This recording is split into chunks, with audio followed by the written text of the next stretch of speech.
ngir dara bañ leen rëcc ci ay information abonné leen ci Kodiolé TV bindal ci barre de recherche ci YouTube Kodiolé TV bësal s'abonner bësal cloche de notification bi ngir lépp lu ñu dugal nga jot ko ci saa si Kodiolé TV votre chaîne préférée Kodiolé TV sunu moomeel المرتجي غفران ذي العرش مولاه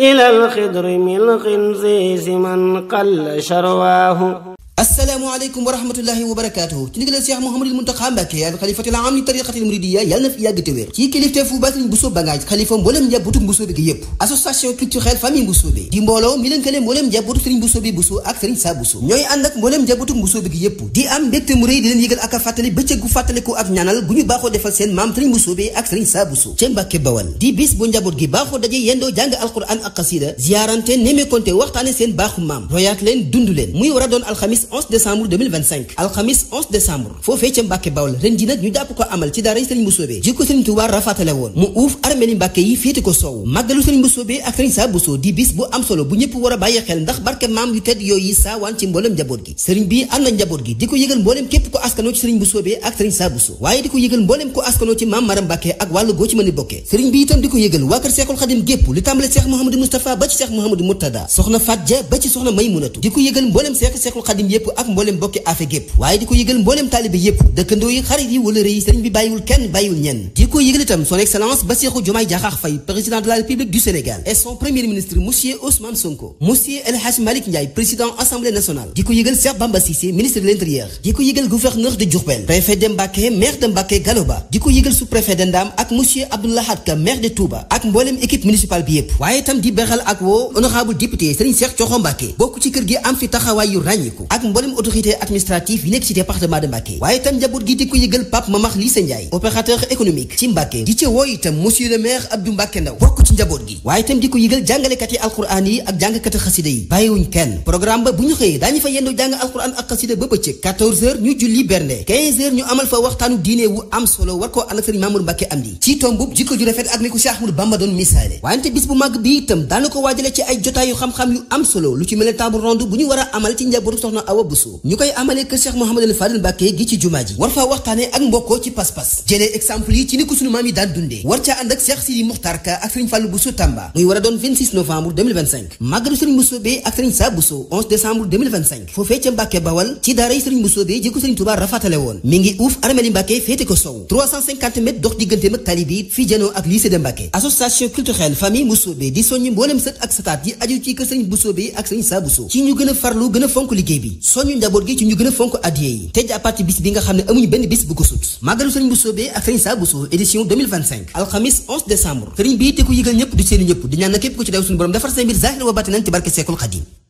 المرتجي غفران ذي العرش مولاه إلى الخضر من خنزيز من قل شرواه.